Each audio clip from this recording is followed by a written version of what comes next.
The red hats have become the red coats. On March 5th, 1770, British soldiers fired their muskets into a Boston crowd. 5 colonists died. The soldiers believed they were enforcing the law.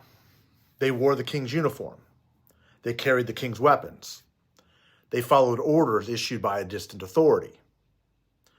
The people they faced were, by the legal definition of the British Empire, criminals, smugglers, tax evaders, seditionists who refused to comply with lawful searches and royal decrees. In their own minds, the soldiers were just doing their jobs. Today we remember them as redcoats, the symbols of tyranny. We built an entire nation on the belief that their authority was illegitimate from the start. And that distinction matters because we are watching the same arguments play out again. The killing of Alex Preddy in Minneapolis by federal ICE agents has ignited fierce debate over the scope of government power. Preddy was shot during the execution of an immigration warrant. Within hours, White House advisor Stephen Miller labeled him an assassin. At the same time, this same political movement has spent years canonizing Kyle Rittenhouse, a teenager who crossed state lines with an AR-15 during the George Floyd protests and killed 2 people. Rittenhouse was transformed into a folk hero. His legal defense was lavishly funded. His acquittal was celebrated as a victory for freedom and the Second Amendment. One man is a patriot, the other is a terrorist. The hypocrisy is not incidental. It is the entire point. This is the defining irony of our moment. The political movement that wraps itself in the imagery of the American Revolution, the founders, the Constitution, the Second Amendment, don't tread on me flags, now enthusiastically supports the most aggressive expansion of federal police power in modern American history. They claim to hate tyranny, but cheer when it is exercised against the right people. They claim to distrust government, but celebrate when government power is unleashed without restraint. They have become the loyalists that they insist that they despise. Watch how the contradiction plays out in real time.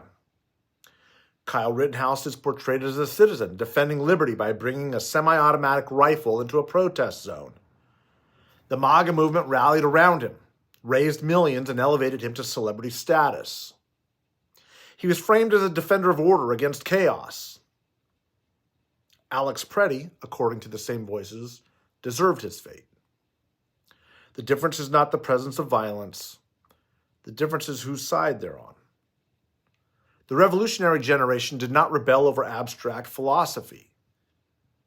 They rebelled over concrete abuses of power, abuses that were so common and so corrosive that they eventually sparked revolution. British soldiers were quartered in private homes. Searches were conducted without warrants. Property was seized without due process. Trials were held without juries. Armed men enforced edicts issued by authorities colonists could not vote for, influence, or remove. These were not theoretical grievances. They were lived experiences. The Bill of Rights is not a collection of poetic ideals. It's a legal indictment of British colonial rule. The Fourth Amendment, protection against unreasonable searches and seizures, was written by men who watched redcoats tear through their homes under general warrants known as writs of assistance. The right to bear arms was claimed by people who understood that disarmament often preceded subjugation. Due process was demanded by those who had seen justice administered at the point of a bayonet. Every right Americans celebrate today was forged through brutal encounters with unchecked government authority. Now, look at what MAGA celebrates. They applaud when internal memos surface encouraging ICE agents to conduct raids without proper warrants, confident that courts and political leaders will protect them afterwards. They cheer explicit promises that constitutional violations will be defended, excused, or even rewarded by those in power. This is the writs of assistance doctrine resurrected in modern form. the same sweeping authority to search, seize, and intimidate that the founders explicitly prohibited. And it is being celebrated by people who claim to revere the Constitution. Patriots, they call themselves. The underlying principle becomes clear. Rights are conditional. Constitutional protections apply only to the deserving. Government power is tyranny when used against us, but it's justice when it's used against them. This was precisely the worldview of the Loyalists in the 1770s.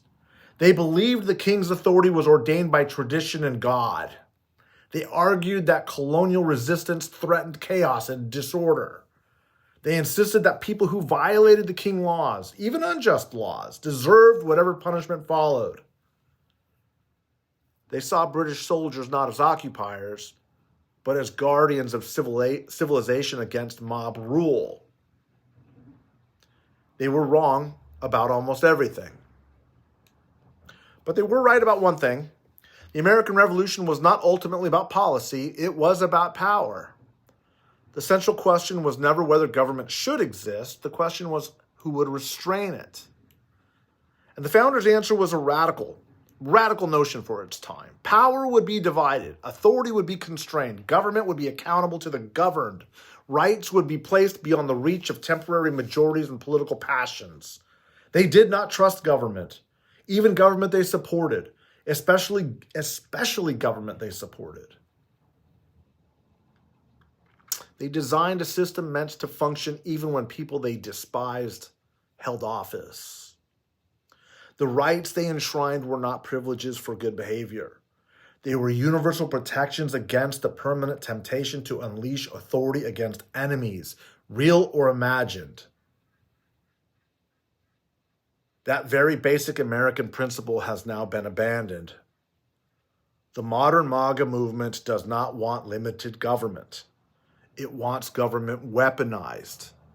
It does not want constitutional constraints. It wants executive power unleashed in the service of grievance and retribution. It does not actually care about rights. It cares about outcomes. Kyle Rittenhouse receives defense funds and celebrity status. Alex Preddy is branded an assassin after his death. One carried a rifle to a protest. The other was killed by federal agents. The difference is not legality, the difference is loyalty. The red hat has become what the red coat once was. The uniform of those who believe authority justifies itself, that enforcement supersedes rights, that allegiance to a leader matters more than fidelity to law.